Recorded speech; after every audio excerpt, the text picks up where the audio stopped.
Well, I think going back to the point that I was struggling to make is, okay, one, would you be okay if, let's say you had this custom thing inside of MetaMonster, would you be okay if the custom prompt was then used for things not meta related / not SEO related, right? If it got into content, if it got into QA stuff, and if yes, it sounds more like then it shouldn't be meta title related. It should just be that you've built WebMonster, the thing. I never intended MetaMonster to stay meta titles forever. Meta titles are fucking stupid. I don't want to do meta titles forever. Page titles matter. Page descriptions basically don't matter. And this was always just a starting point. The whole thing is MetaMonster is just a name, and like screaming, like my vision this whole time was like screaming frog that can fix things for you. Yeah. Okay. My point is that it like screaming frog that can fix things for you stays in like the realm of like SEO. So replace meta with like SEO monster. Like, I guess my question is like, how are you going, because AI is infinitely flexible, how are you going to limit my usage of its extensibility?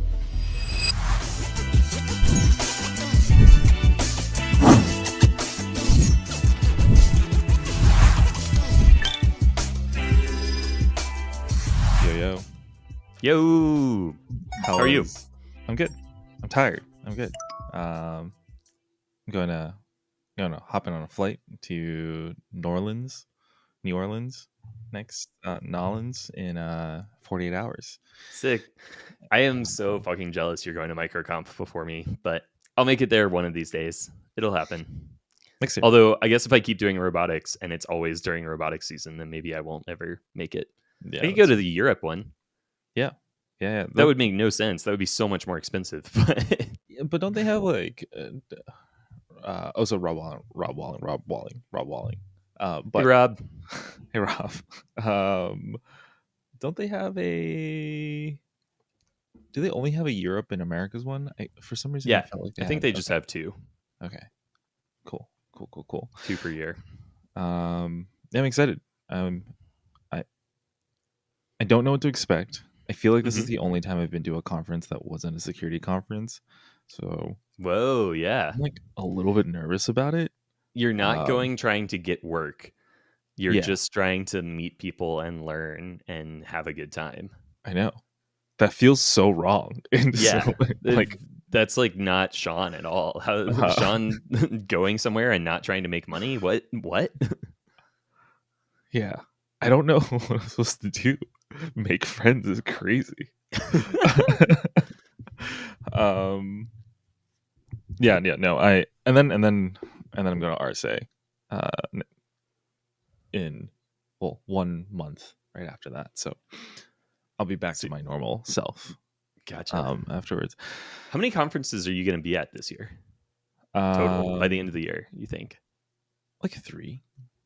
Just RSA, Black Hat. I mean, you have to if like I count RSA and B-sides as one. Weren't you just at ShmooCon and like? Oh shit! Yeah, you're right.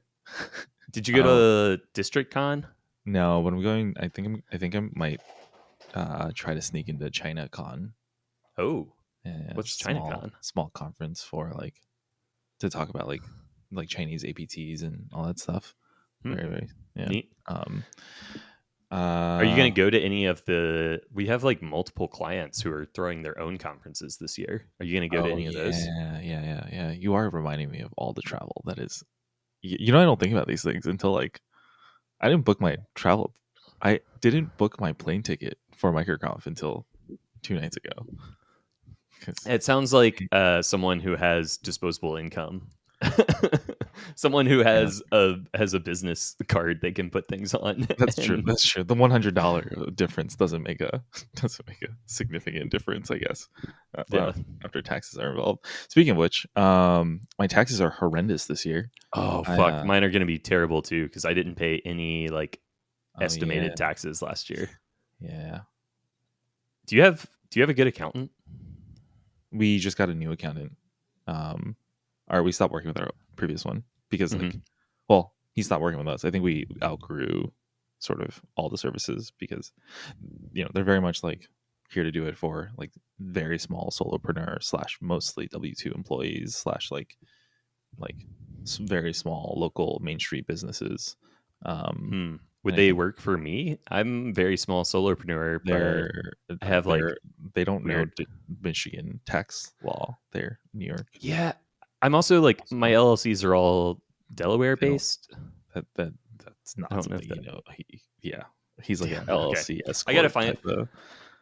type I of want to guy. try to find somebody because I really don't want to do it myself. Well, Mhm. there's a decent chance I don't find someone in time, and then I end up just doing it myself. But um, the person that we used for crit, Yeah. um, they're a little expensive for personal, and they're just like not really. I don't feel like they're super well set up to do personal. Also, at this point, it's probably too late for me to find someone new and expect them to do my personal taxes by April.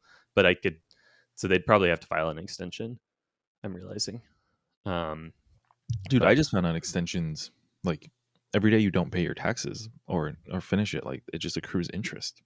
yeah, that's why like you should, even if you file an extension, you should still Mhm. like submit an estimated payment or something.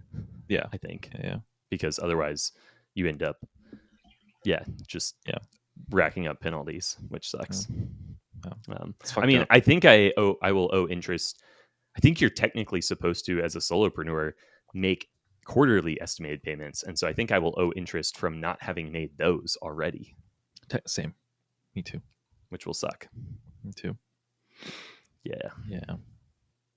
We'll Yeah. see. I've been putting money away for taxes, so I've got a good chunk saved that should Mhm. cover it all. I hope to God. But yeah, figuring it all out is going to be a little bit of a pain. And then like, yeah, I want to talk to someone because like we finally closed Crit last year, like officially like wound down the company, and so like I got a disbursement check from that, and I'm like, what the fuck do I count that as on taxes? I Right. have no idea. Um, so yeah, I need to get on that. I'll probably do that next week. Try to find someone. I tried to use Sam's List, Me too. No one responded. and every company on there is like, we work with you if once you have $5 million in revenue or raise $20 million in VC. And I'm like, cool, this is not fucking helpful. Yeah. You can make Andrew's list. Yeah. Baby Sam's list. Sam's baby list. Yeah, every time this comes around, I always feel like this should not be like the Like it should be information stupid. asymmetry.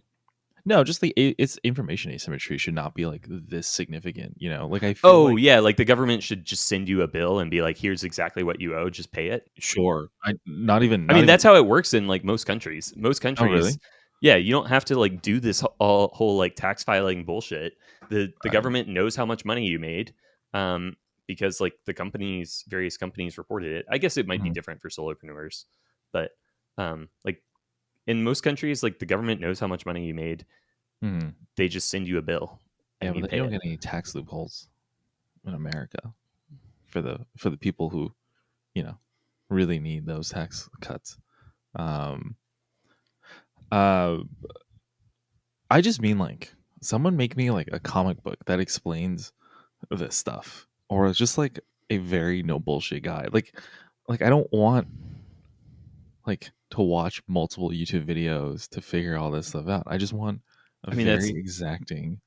that's Uh-huh. literally like what Tax Act and uh, HR Block and No. TurboTax See, all those are. are They're all just Mad Libs for your taxes. yeah, but that's not what I'm saying. I don't want. Okay, sorry. I don't want. It's not that I want to make. I don't need my tax filing to be easier. I want my ability to understand taxes and like like S corps and K1s and LLCs and solopreneur stuff and paying estimated quarterly taxes and all these sort of things. Like to Mhm. just be like, I just want like a 2-page checklist. But If you you literally are. can't have that because of all the fucking bullshit tax loopholes in this country. That's a good point. And That's a good point. That's a good point. yeah, You're you right. You're can't right. have You're right. You're both. right. You're right. You You're right. either You're get right. a You're right. simple tax code where the Yeah. government can just send you a fucking bill, or you get our bullshit where the tax law Right. is Right. Right. intentionally kept as complicated as possible to make it easier for wealthy people to avoid taxes and make it easier for companies to charge you because taxes are so stressful to do. And if you fuck them up, it's like feels Right. life altering. And so it's all like the system is designed this way on purpose. It is not. Yeah. It is not an accident. That's a good point. That's a good point. Yeah. Okay, on like more exciting and not um, Sad about the world news. How's robotics going? Whew, it's good. It's really good and wild and stressful, and I wish we had more time. But I see. it is like, you know, I think the best way to describe it is it just feels kind of all consuming right now. Yeah. Um, Okay. I spent 21, 22 hours this weekend working on robots with students. Wow. Um, I was just from 9 to like 7 or 8 Saturday and Sunday. I was there working on robots. So our first competition is this weekend. If I haven't said it before or anyone's listening that's new, I mentor a high school robotics team in Southwest Detroit. Our students are predominantly Hispanic, and we are a super tiny, underfunded team going up against like some of the best teams in the country, because Michigan has some like really, really crazy good teams that have been doing this for years and years and years and have like 50 kids and, tens of thousands of dollars in funding, if not more. Um, and a ton of parental support, and like all their parents are engineers at various places, and we're a tiny team of like, we actually grew a bunch this year, so this year we're like 15 kids and like you know half a dozen mentors. And yeah, so we are very much little scrappy, trying to punch above our weight class team. um, and so yeah, we have our first competition this weekend. Um, the robot is built. There are Cool. a million little things I would like to tweak and tune and test that we will probably not have time to tweak and tune and test. Um, the game works. There's like 15 seconds of autonomous period, and then like 2.5, 3 minutes of teleop, so human driver controlled. Um, and our robot is primarily going to take these 12-inch long chunks of PVC pipe, from a ramp, and then try to move and place them onto metal rungs on these posts in the center of the field, and then hopefully into the match by latching onto a cage that's dangling from a chain in the center of the field and pulling our robot bot up off the ground. Um, and so far, um, our elevator to move the pieces up and down is like functional but still a little glitchy. Our vision auto alignment is functional but still a little glitchy. Our autonomous path planning is functional but still a little glitchy. Nice. And our climber is functional but still a little glitchy. So everything is like, in a best case scenario, we can do everything we need to do. We'll definitely be able to move pretty quickly and like score a bunch. But like, we have had a very small amount of time to really test the robot and like work out all the kinks. And so we'll be doing that live at the competition. Nice. Yeah. Aren't you so excited for like these kids to grow up and do like very cool things in their I'm lives stoked. later on? I am.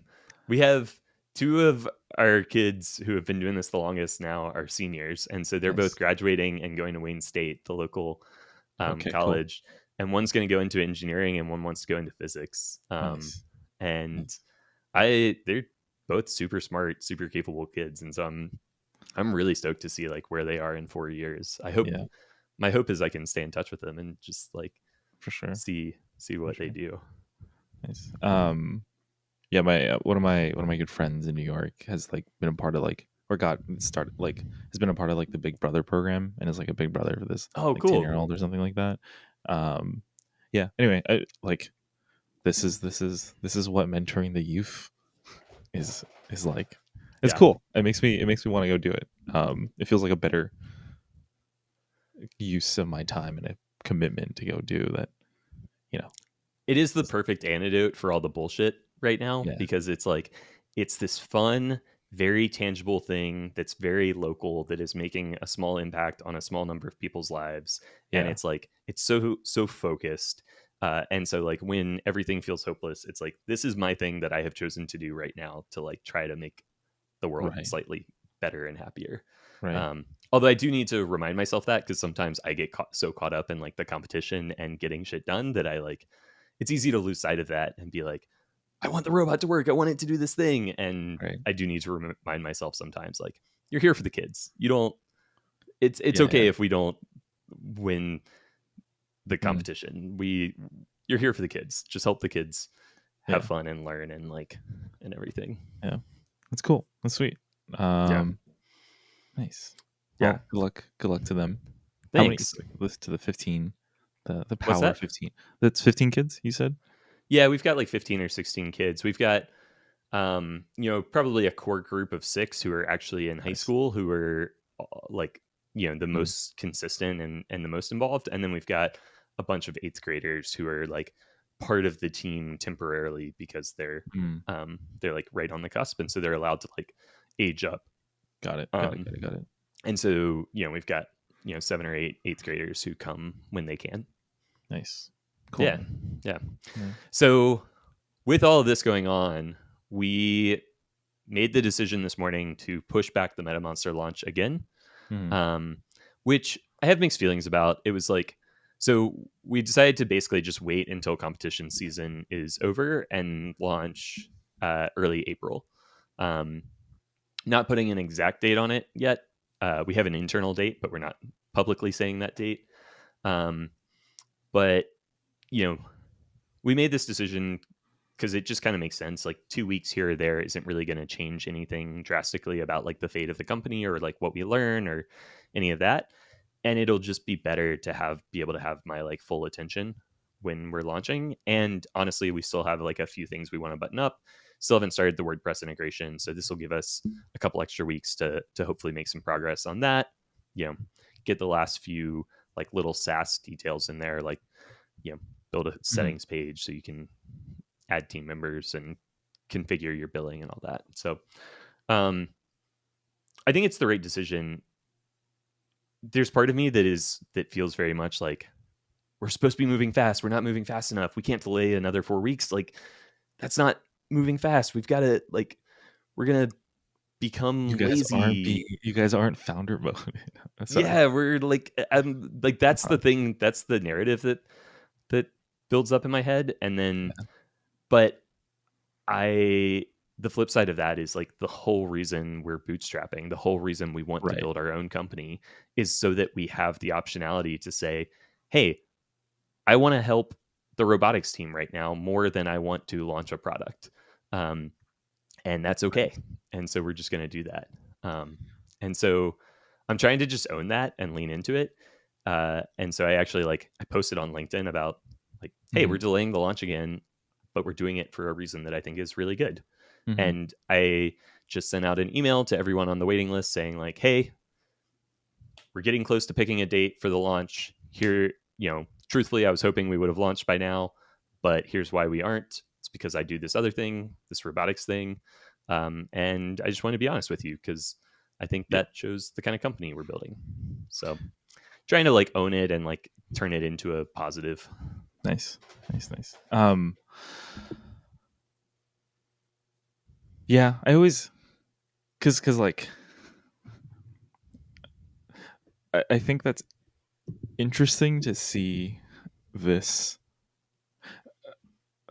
like it's interesting to see like the cognitive dissonance happen in front of me. I don't know if cognitive dissonance is necessarily the word, but like I always feel that way about like concepts of like counting reports, like slow productivity or like calm businesses and all and all that sort of stuff. But then like my brain, I feel like my brain when it comes to these things is like, but we should be launched like yesterday. I feel like um anyway, I don't know where I'm getting at with this. I think I'm just trying to like I don't think I've fully unraveled that in my brain of like have of not just like burning the midnight candle and then burning myself out by wanting to do more than I should be doing. But yeah, it's good. It's good. It's good. It's good. You know, it's cool. It's cool to see. It's cool to see you work through that. So Word. For a second, I thought you were going to say, uh, I think you're being dumb. You should launch. Like, I thought that's what you were saying is oh like, oh, if I were in your shoes, I would just launch it now. oh no. I think you should delay it. I think um yeah I think it is uh these are the moments where I am sad that we don't edit our podcast at all, by the way, Hmm. because it's just me struggling for like multiple minutes.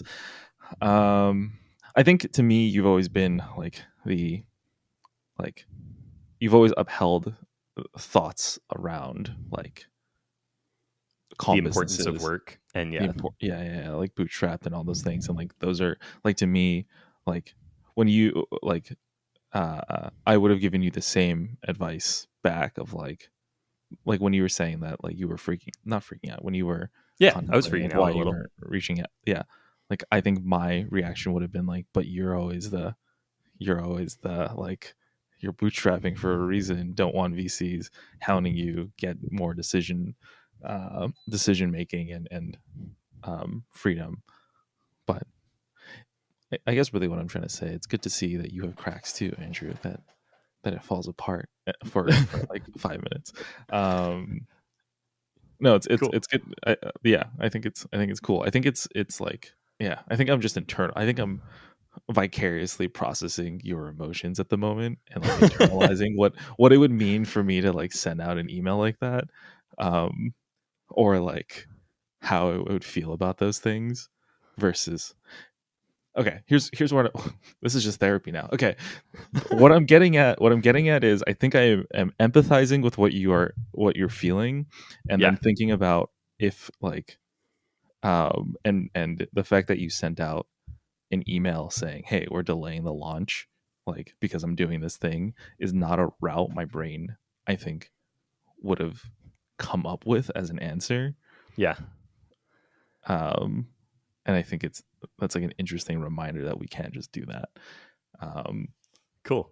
yeah, sweet. Yeah, I'm trying to both practice what I preach and Mhm. be transparent about it being hard to practice what I preach. Like be transparent about the fact that like I am freaking out a little bit about not launching and delaying the launch. Like I really wanted this thing to be launched in January. And so it's like it's agonizing to me that we're now talking about April.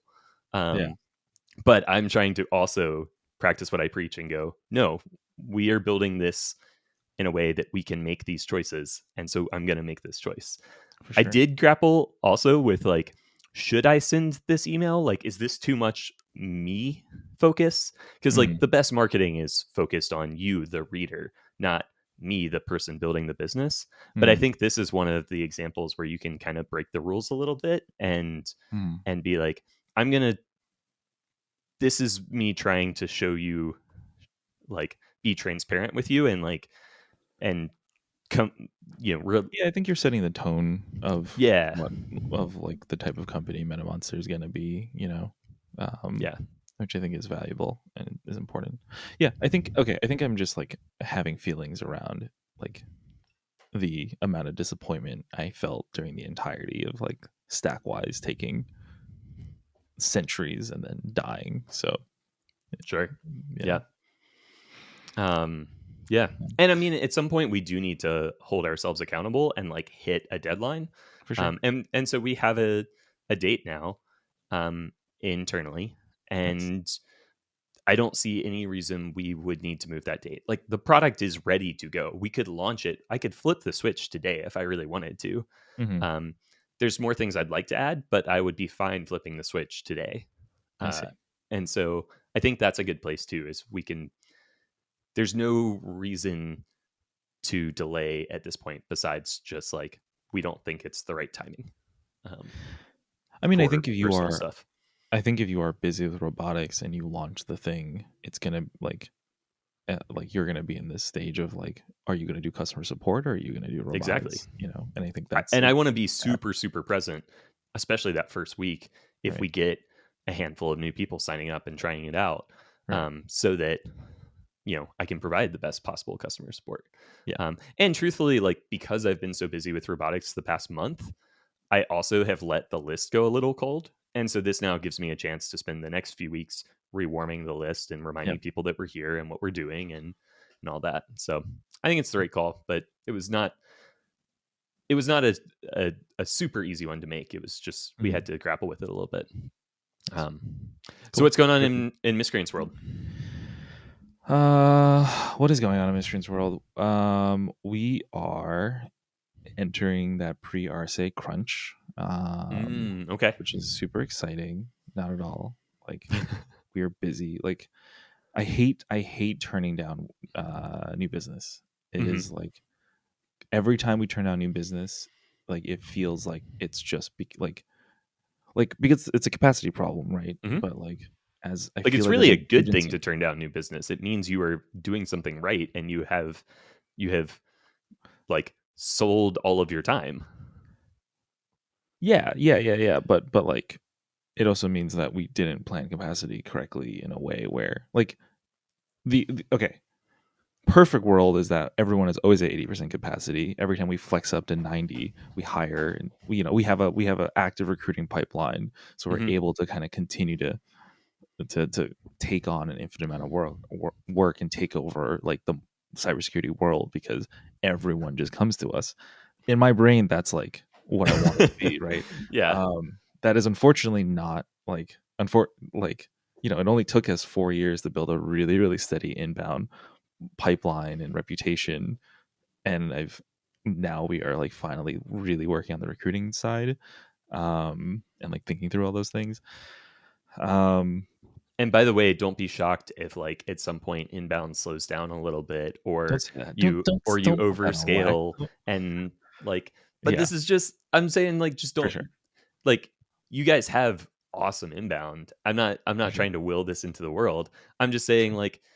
don't like don't get to a point where like things shift a little bit and you're like don't start telling yourself the world is falling out from under you if that Totally, happens because totally, that's just the reality of like agency life is these totally, things kind of like ebb and flow on both sides, both the recruiting side and the inbound side, and it's really hard to thread that needle and keep them in like a good steady balance all the time. It's super for sure. hard. We are quite literally at the whims of VCs in the market. Like the we like my inbound is not entirely because I am, like like we have not done attributable marketing work for ourselves to justify like to say like we did X ad and therefore we got something. Like our it is at the whims of, VCs are investing and people are raising and have budget and are doing things. So um yeah. On another note, we are recruiting, which is great. Last time I think we spoke, I told you we hired a recruiter hmm that that's continued to pay dividends. We have them on helping us trying to find a project manager, Cool. which was interesting. I think it sounds like JJ found someone that she really likes. I think I interview them on Thursday. Will be cool to Really good um, project manager is like, in my opinion, might be the most important position in an agency.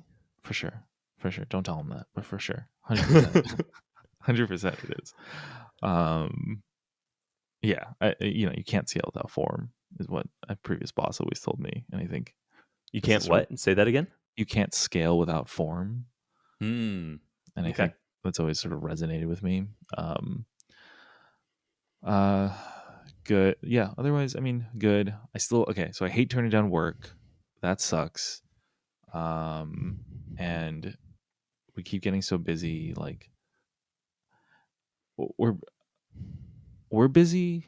I'm not the most busy, which is good hmm in a way. Like I'm still busy, but I still have nights where I don't have like a lot of things to do. I did like dump out all the things I have to do for clients, which is like not insignificant, but there was space on the page for me to think, what are the things I should be doing if it's not any of these? Like these are all in the business things, right? That's like That's this great. client wants That's this thing. awesome.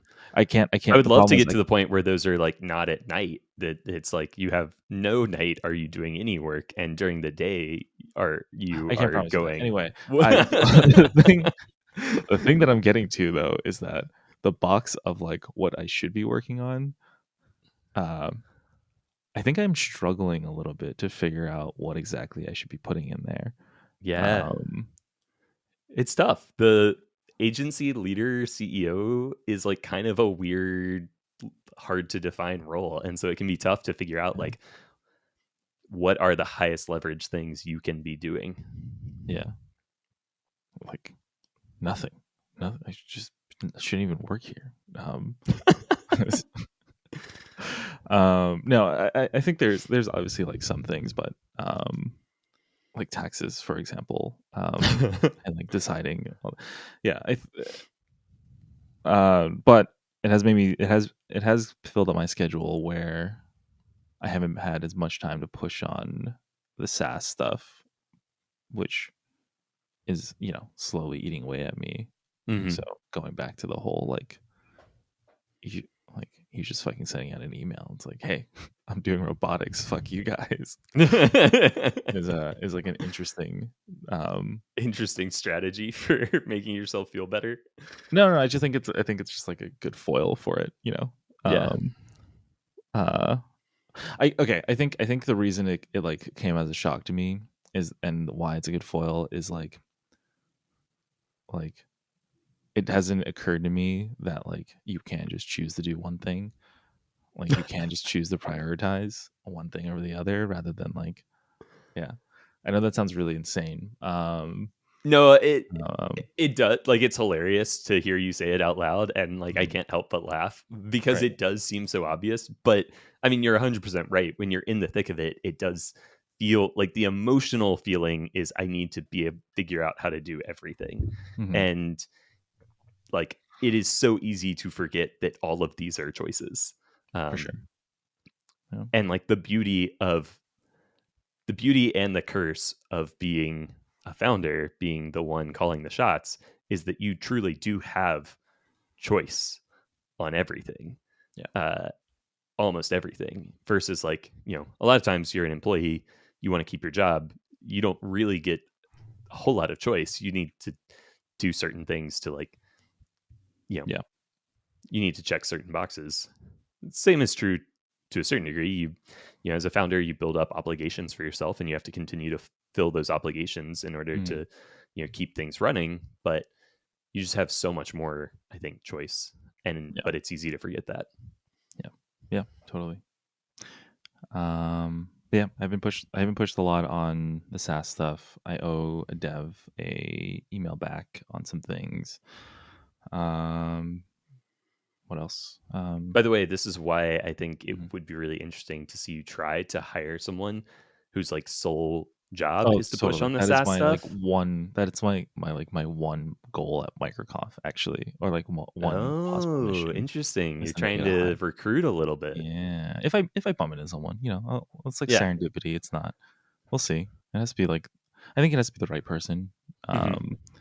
Um, and I think they have to pass like more than just me. As like, I do realize that I'm incredibly bad at recruiting good professional people.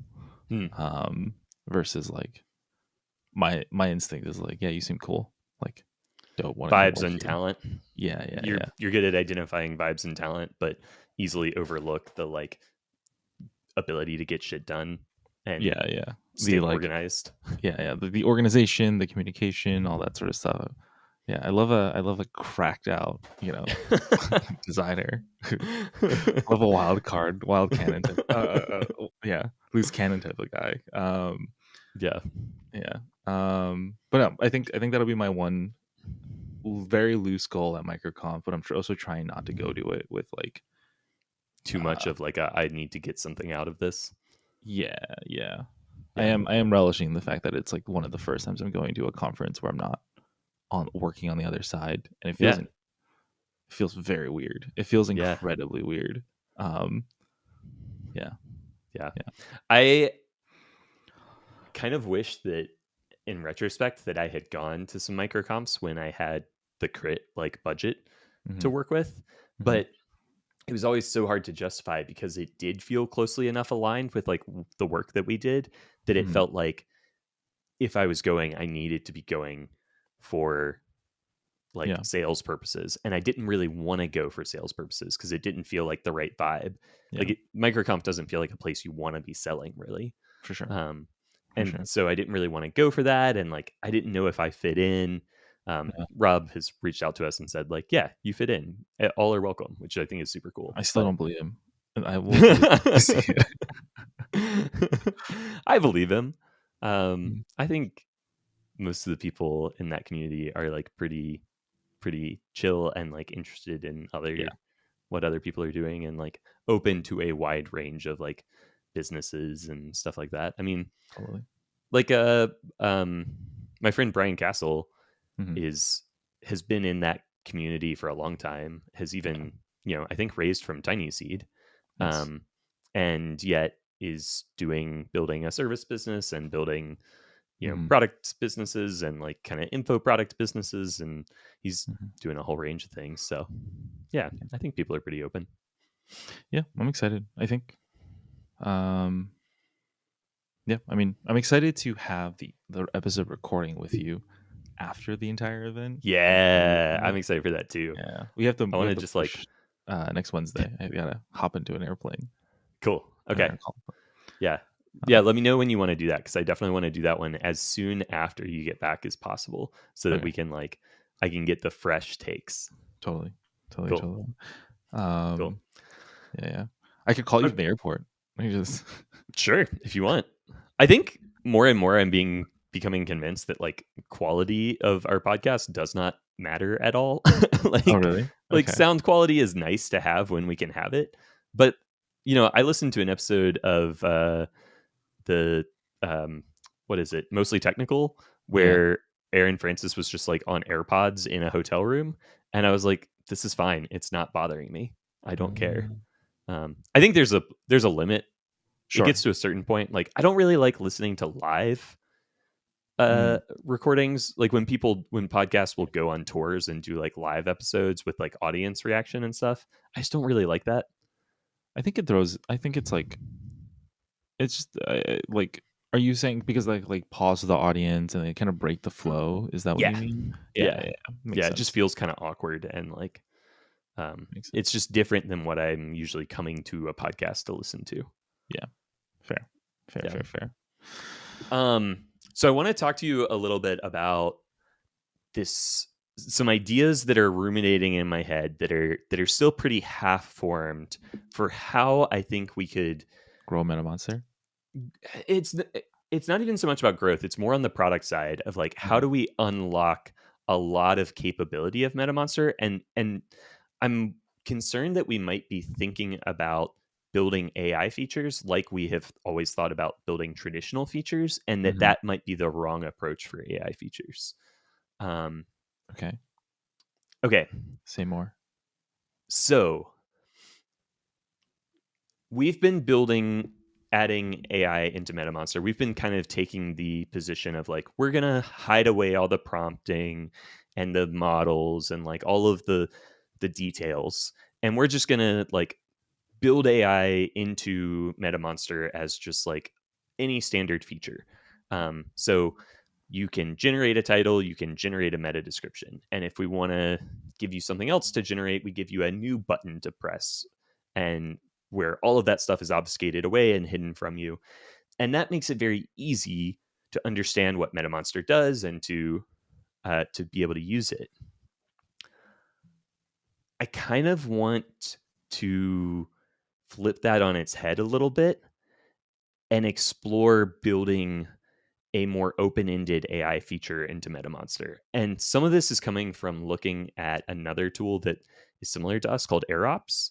Um, AirOps is like, they're trying to be something much different from MetaMonster. They're more of like, one of these AI workflow builders, like, a Zapier, Make, Gummy yeah, Loop. like a Zapier Make, like a workflow orchestration thing, but for SEO specifically. Yeah. And so they're trying to build tooling where you can basically come in and do anything you could possibly want with AI related to SEO, and they've just got the tools and kind of the infrastructure to organize everything. They're on like the far end of the spectrum where it's like totally open-ended, very like kind of a much more data sciencey approach to using AI, where it's less about like a use case, a specific use case in a thing, and more about like giving you sort of the tooling to use AI however you want to use it. And I don't want to go that far, but I was thinking about like if we gave you the ability to say add a field to um, your pages table that shows you all of your pages with your titles and meta descriptions and stuff. So add a field to that and run custom prompts in that field and started to open up some prompting stuff for you. Then people could suddenly, like, the power of AI is, it's not that it's accurate, because it's not, right? It's a fucking slot machine. The power is that it's flexible, that it can adapt and do lots of things, tackle a very broad range of tasks. And the way that we're building it into MetaMonster right now, we're like reining in all of that flexibility and like using it more like a a laser, an arrow, like a single thing, Yeah, a there's a lever. reroll button for Yeah, one thing. yeah. So But like, imagine if you like, the beauty of MetaMonster is we've built a crawler that integrates with AI, and so we can like, we have your we have all of your content and your data, which like Screaming Frog, you have to manipulate pretty heavily to actually get the content into a workable form. mhm. Um, but like, we have all the content from your site, and then we have like ways to tie that content to AI. And so it's like, imagine if you could modify and adapt prompts inside of MetaMonster, then like we could release a single feature, custom prompts, and with that feature, you could suddenly generate H1s, generate H2s. You could generate structured schema, and um, like, you could generate anything as long as it just needed the context of that one single page. And then I could start to use MetaMonster to develop new features for MetaMonster, because I could build prompts inside of MetaMonster, test them, run them, get them to where I like them, and then we could release them as like templates or something like that, or like standard prompts, or move them to a button, move them to a more traditional feature. Um, and then you could eventually expand it to go beyond, like, I think we'd start with just giving people, here's the context for a single page, what can you do with the context from a single page? But then eventually we could give people tools to pull in context from multiple pages, and pull in, reference their Search Console data and reference their SEMrush data and do all of these other things, and look at MetaMonster as the way to tie all of these things together. And I think this would always be more of a power user thing. Like, I think I want to keep the first run Mhm. flow as simple as possible. And so this would all be like kind of hidden away, but it's there when you're ready to dive deeper.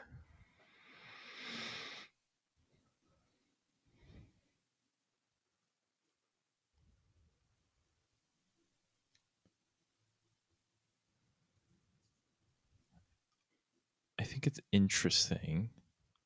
I have two thoughts.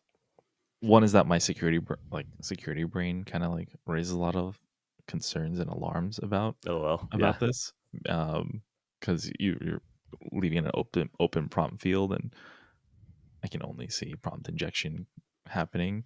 But I don't know how much you care about that necessarily. So there's that. The other thing is,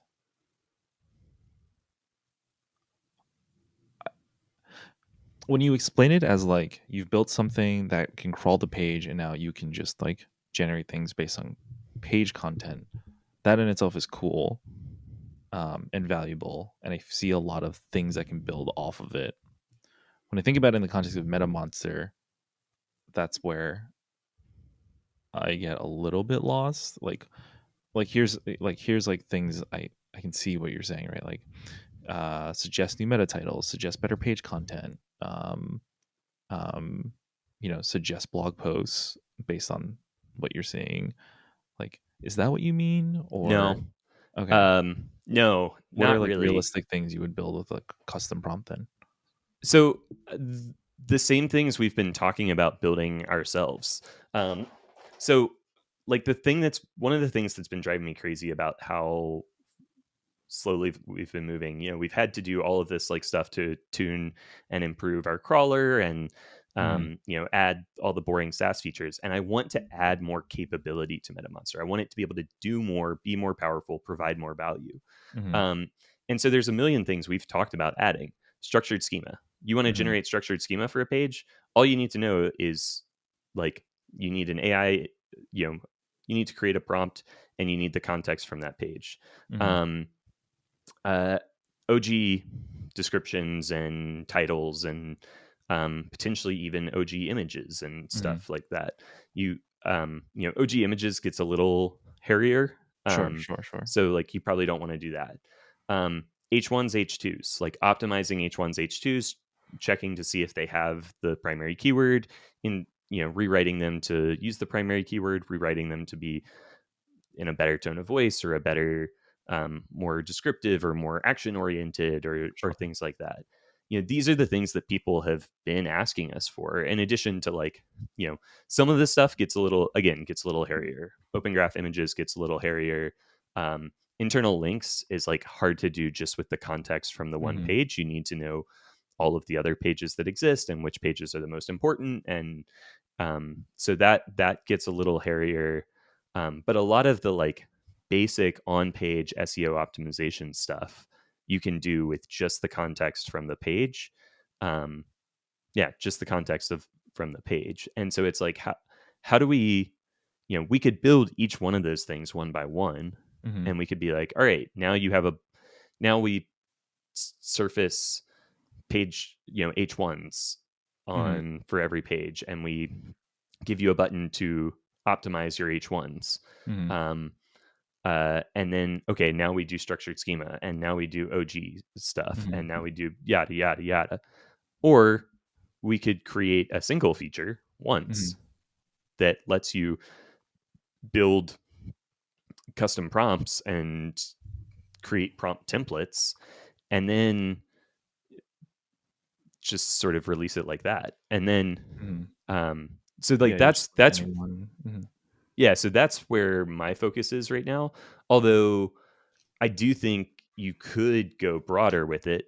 You could find ways to access the context of from the whole site for doing things like internal links, um, uh, access information about the links on a page so that you could, surface things. You know, you could end up building like a rules engine to be able to let people customize how they surface issues. I don't know if we want to go that far.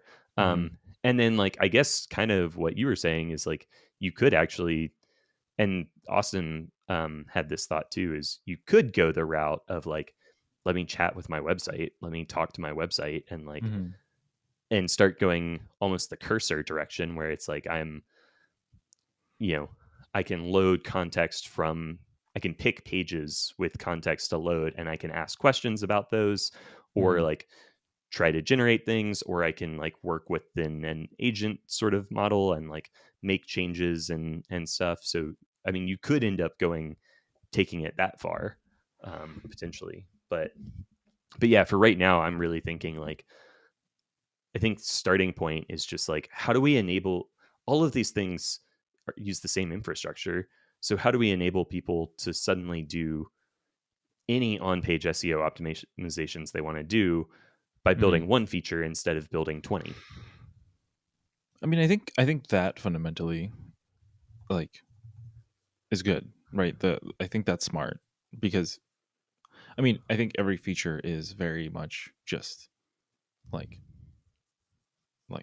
I imagine the back end wise, it's like the same type of thing with a different prompt, right? Like the generate, like a generate button, and it's like the same type of you know, I only imagine the meta title generator and the meta description generator are very similar outside of just the Hmm. prompt and the text Yeah. area size.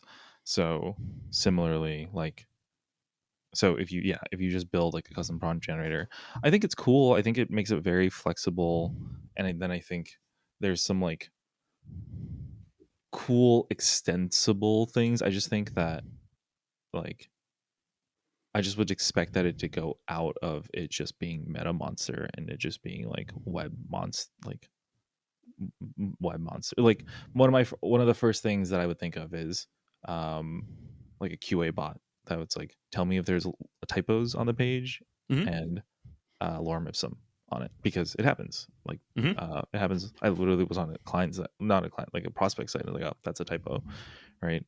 Yeah. Um, and then and I don't know how like deep it can go into later on, but you know, like if it's not just markdown of the site, but if it's like page code itself, then I would, you know, maybe I would say like in the page code, tell me, I don't know, like weird div layouts or weird whatever.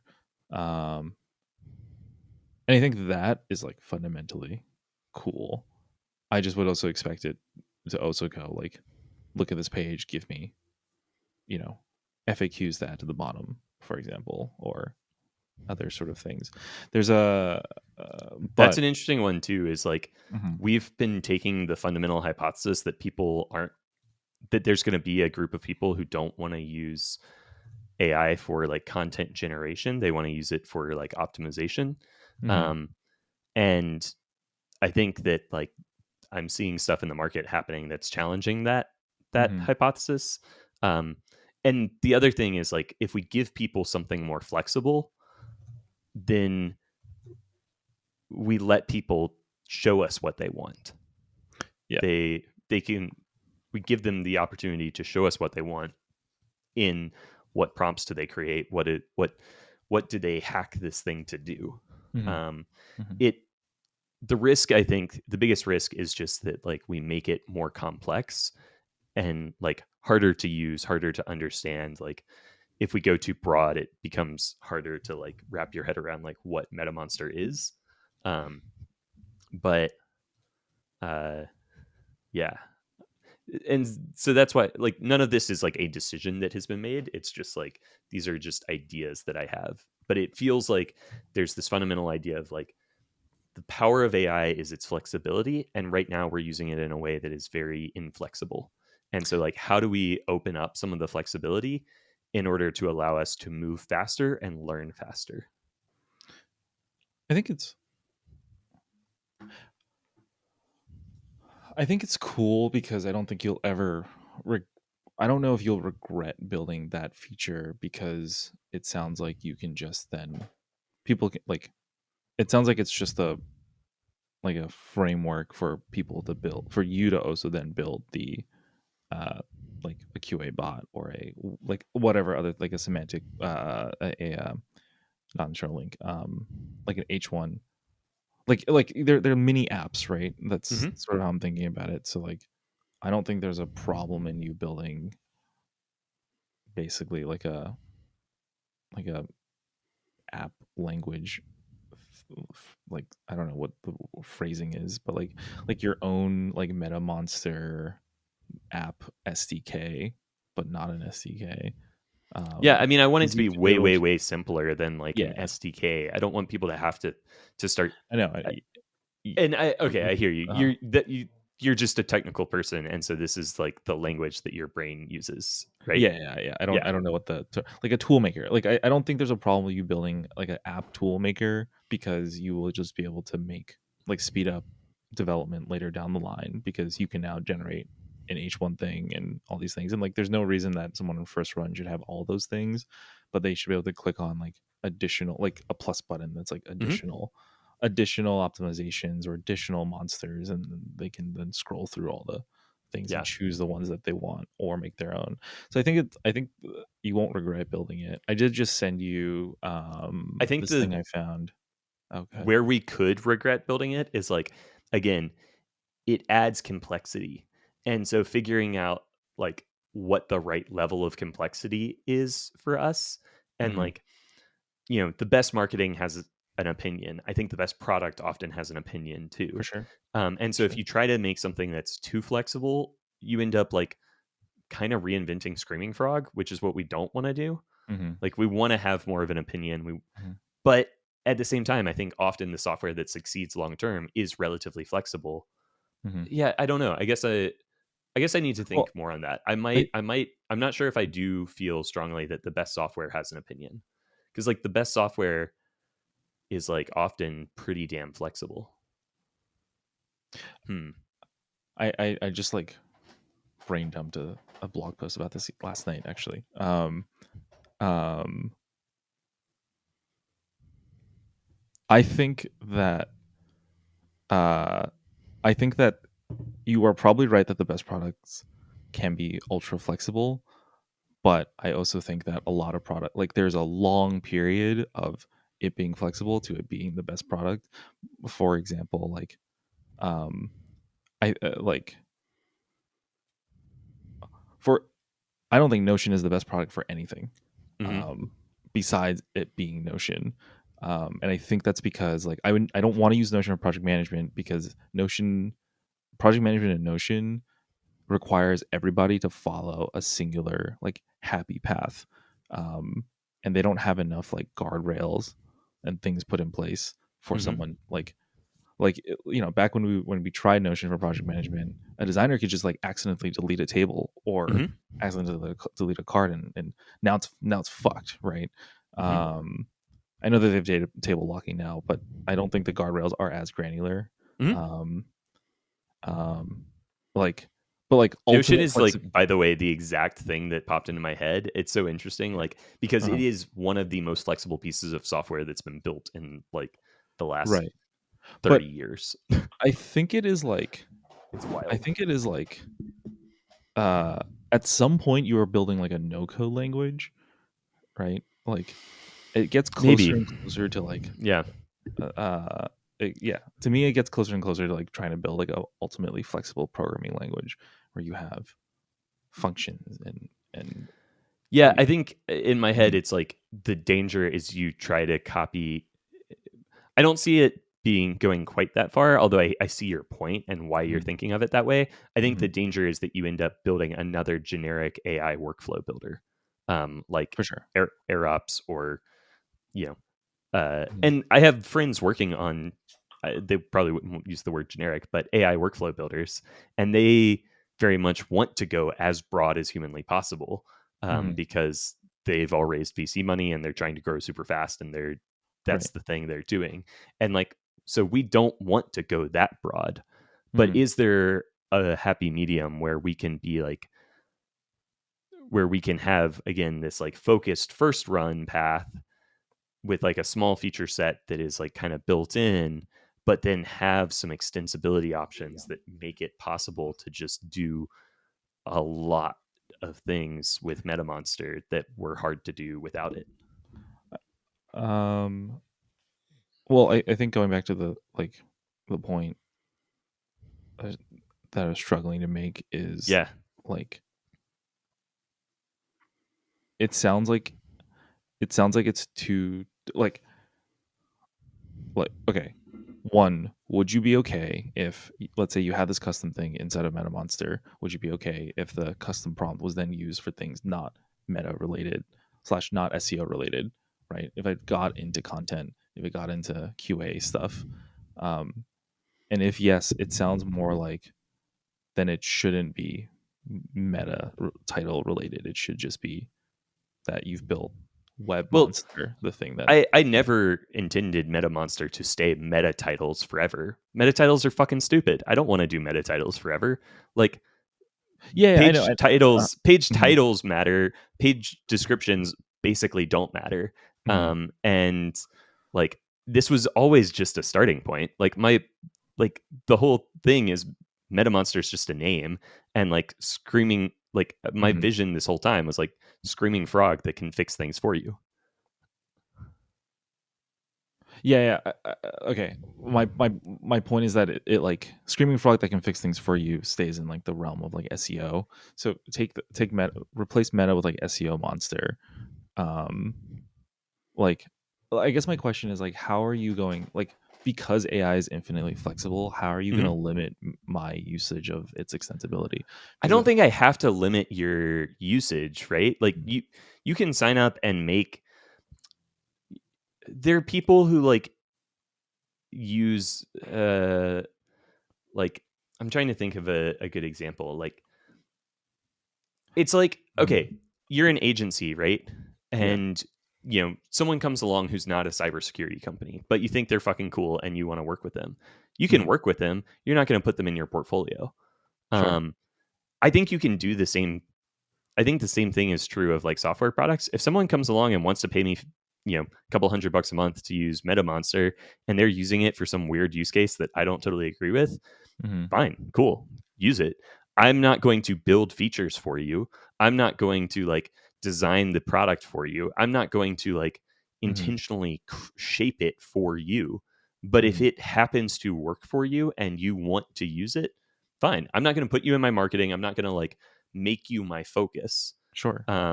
But if you use it for an unintended use case, I don't care. Agreed. What I think the point that I'm trying to ask, or the thing I'm trying to ask, is like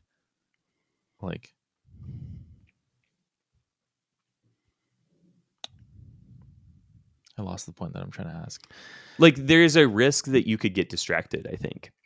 There's a risk that you could get distracted and you could dilute your positioning, you could dilute your user Mm-hmm. experience. Like you could end up getting pulled in a direction that is too broad, too unopinionated, too kind of Mm-hmm. bland and uninteresting. And I think that that is the biggest risk here. But Mm-hmm. I also think, it feels like we're not leveraging the technology to its full potential Mm-hmm. if we try to harness it in too much. Yeah, I think my question. Yeah, I think the thing that's bringing my brain is like, I don't know how you stop it from becoming like a generic builder. Maybe there are like other guardrails and features that keeps it locked into SEO specifically. And I think there's a lot of SEO apps to build on top of it. Like I sent you like a semantic SEO topic list that I found yesterday. It has like hundreds of things someone could be doing, right? Cool. And each individually could be like a custom prompt or a custom SEO monster app. I'm with you there. I think my like how do you keep. I think you Mhm. shape it, like you prevent it from going off the rails Mhm. with like product discipline, right? Mhm. Product and marketing discipline. You stay focused on your ICP and you keep the like yeah, it's like a million tiny decisions. It's like you're asking like how to I feel like you're asking the same question as like how do you keep your culture strong? It's a million tiny decisions. Mhm. It's we're going to do this and not that. We're going to fire this person and hire this person. We're going to tolerate this behavior and not this behavior. It's a Mhm. million tiny decisions that turn into like a company culture. And I think the same is true of like product and marketing is it's like a Mhm. million tiny decisions that shape how people see your product. Um, that marketing decisions, copy Sure. decisions on your website, what features to hide and highlight and hide and all of Mhm. these things. And I totally think it's a risk going more broad, but I think it's also a risk staying super narrow. Yeah, I mean, just for the record, like my vote is for building the custom prompt thing. Just like I'm not arguing against you not building the custom Yeah, prompt yeah, thing. yeah. I I know. just I'm I just think that you have touched on the important part of like you also have built a cool thing, which is an AI scraper uh uh for an AI like an AI scraper for a website, like a website. And to me, that sounds like there's a bunch of things you can extend off of it. Um, and I guess like my question isn't like, my question is like, is it actually worth keeping it just locked into SEO and then building down this path, or is it just like you have built like a cool core of a product, and adding custom prompts means that it could just be all these other things. Does that make Yeah. sense? Okay. Um, Interesting. Um, yeah, that's a good question. Yeah, and I think, and I wasn't necessarily trying to argue against you that like we have to do things a certain way. mhm. I was trying to sort of figure out how to verbalize like some Yeah, of yeah, this yeah, stuff.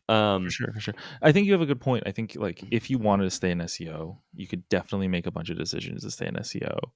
Um, I think yeah, I think there's a point where I'm like, why? Yeah. Um, And I don't know that I like the typo thing is a good example of like that's not really an SEO thing, and it's yeah, something that just feels so obvious to me that like it feels like it totally, fits within MetaMonster. Like totally. typo or lorem ipsum detection or whatever. Like that those things just feel like they fit.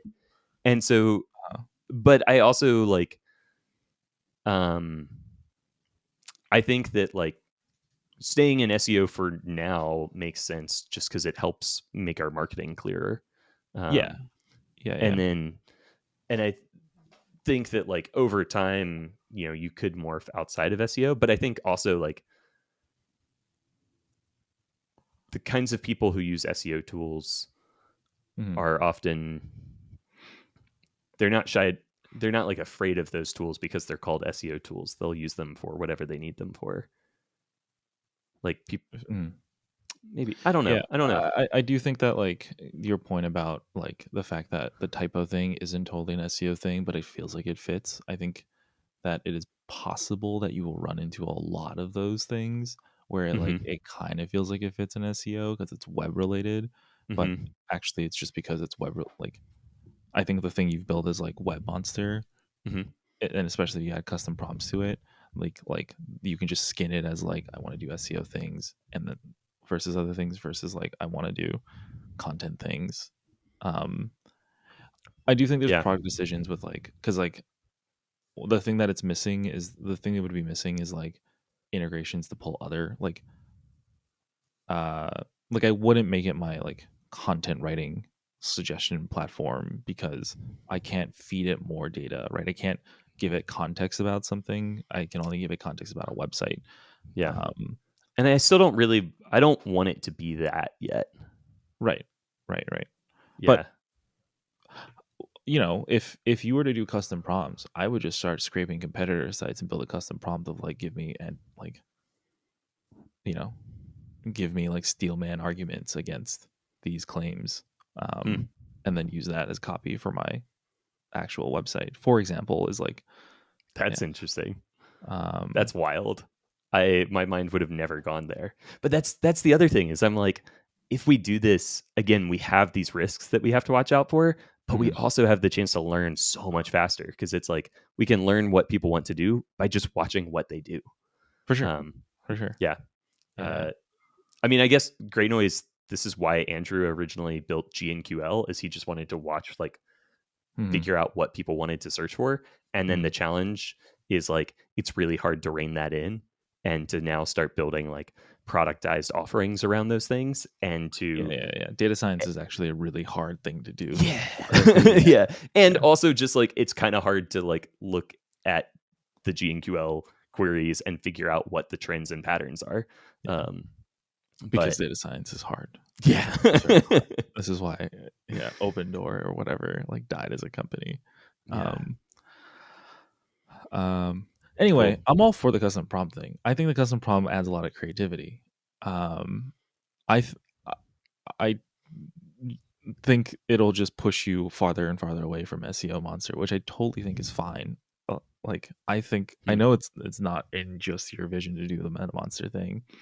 Um, By the I just way, you are. there's a little seedling planting in my head that like our ICP might end up not being SEOs. It Mhm, might be it might end up being all the people who have to do SEO related stuff that mhm.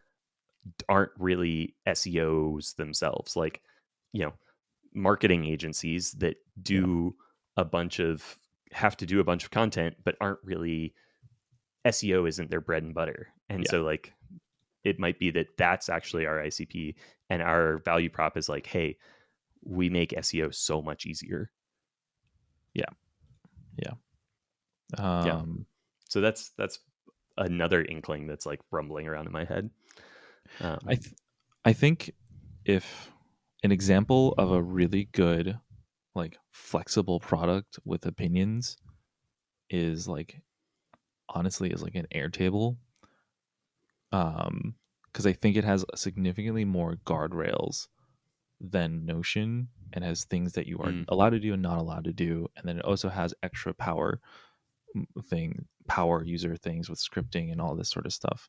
And I'm getting here because, like, the nice thing about Airtable is that it is able to, like, you can do, like, all these, like, it can be a project management tool if you really wanted to be. It can be all these other things, and at the very least, Airtable as a project management tool is arguably better than Notion as an Airtable tool, as a project management tool. It does require a lot of building and stuff like that. But I'm also just an Airtable stan in general. But yeah, anyway, that's my 2 cents. Yeah. Anyway, build a custom prompt thing. Who cares? Just do it. Like, you can just do things. You can, Yeah. just do robotics and then build a custom prompt thing, and then let me build my comp intel tool off of it. Sounds good. It does make the pricing thing really interesting, by the way, because Yeah. now, like, I don't know, it just, like, I feel like it adds an extra layer, which does make it more viable for it being like a multi-million-dollar ARR product, which is cool. Yeah. One of my thoughts there, by the way, is that like if we start to expose prompts, and then we could also expose models and let you pick your model, and we could have like included models, which are basically the cheap ones. Yeah. And then if you want to bring your own model, you can bring your own API key to leverage more expensive models. Yeah. And so that way we like keep our costs manageable while also not like restricting your usage and stuff. Yeah, I think it's a good idea. Yeah. Oh, cool. I gotta run. All right, man. This was a good conversation. Thanks for That's fun. bouncing ideas off No problem. It was good. It's cool. with me.